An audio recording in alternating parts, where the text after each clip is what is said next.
Number সলনি হোৱা বুকুখন মোৰ ঠাপ খাই গ'ল। কি দৰকাৰ আছিল সেই আন্দোলনৰ, য'ত উচ্চ চিঞৰিত কণ্ঠবোৰে ৰজাঘৰৰ চিঞৰত বাতল মাৰে? কি দৰকাৰ আছিল সেই আন্দোলনৰ, য'ত আমাৰ নিচিনা খাটি খোৱা মানুহবোৰে দেশৰ বাবে জীৱন উৎসৰ্গা কৰে? আমি বোৰেতো কোৱা নাছিলো, মোৰ ল'ৰাটোৱেতো কোৱা নাছিলে দেশৰ বাবে আমাক পুতলা বনাই ৰক্ষা কৰিবলৈ? তেন্তে কিয় জাতি মাটি ভেটি ৰক্ষা কৰা তহঁতবোৰে আমাৰ আৱেগক লৈ খেলিলি? কিয় সন্দেহত তহঁতৰ সামান্য স্বাৰ্থৰ বাবে মোৰ আজি বুকু সোধা হ'ল।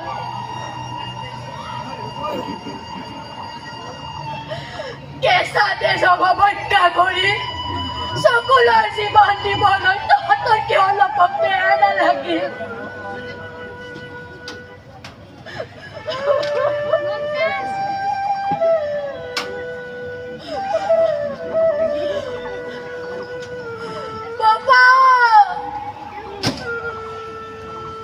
এই স্বাৰ্থপৰ সমাজখনে তোক একো সুখ নিদিলে। কি দৰকাৰ আছিল জাতিৰ স্বাৰ্থত তোৰ খোজ দিবলৈ? তোৰ মানৰ ইমান সাহস নাই এই স্বাৰ্থপৰ সমাজখনৰ বোজা অনবৰতে লৈ থাকিবলৈ?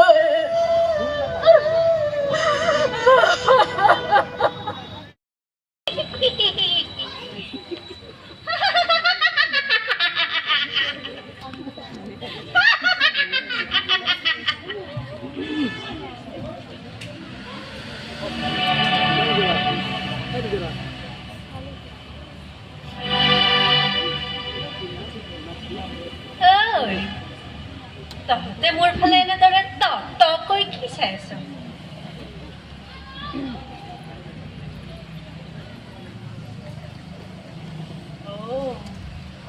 লোভ লাগিছে ন তহঁতৰ? মোৰ এই ৰূপ যৌৱন দেখি তহঁতৰ লোভ লাগিছে? তহঁতক এটা এটাকৈ গুলিয়াই মাৰিম মই। তহঁতক এটা এটাকৈ গুলিয়াই মাৰিম। সেইদিনা সন্ধিয়া দাদা যেতিয়া ঘৰৰ পৰা দেশ ৰক্ষাৰ স্বাৰ্থত বাহিৰলৈ ওলাই গৈছিল, তহঁতে মোক ঘৰত অকলশৰে পাই মোৰ সকলো শেষ কৰি দিলি। কিয় সকলো শেষ কৰি দিলি? তহঁতে মোৰ কিয় সকলো শেষ কৰি দিলি?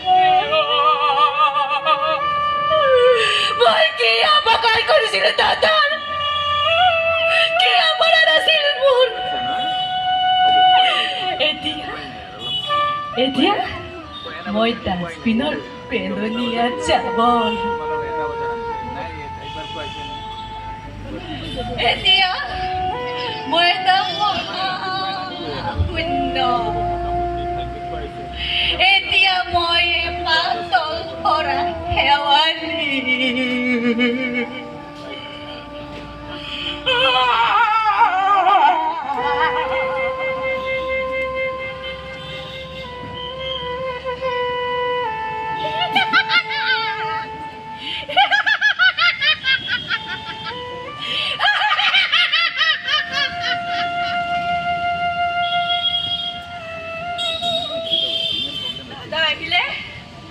মই তাক সকলো কৈ দিম। মোৰ লগত তহঁতে যি কৰিছ সকলো কৈ দিম। সি তহঁতক এটাকৈ গুলিয়াই মাৰিব।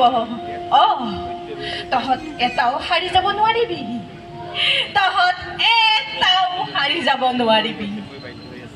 সি আহিব। নামাৰিবি, মোক নামাৰিবি।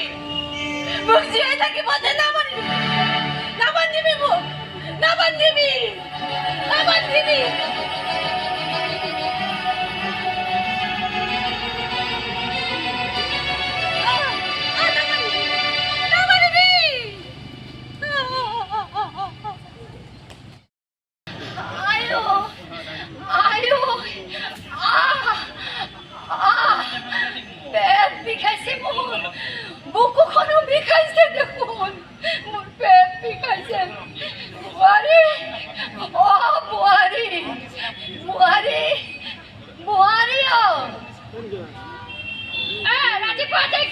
বোৱাৰী কৰি আছ টোপনি যাবলৈ নিদিয় এই চব যত ৰাস্তাৰ মূল ৰাতিপুৱাতে শুই উঠা মানুহখিনিক ডিষ্টাৰ্ব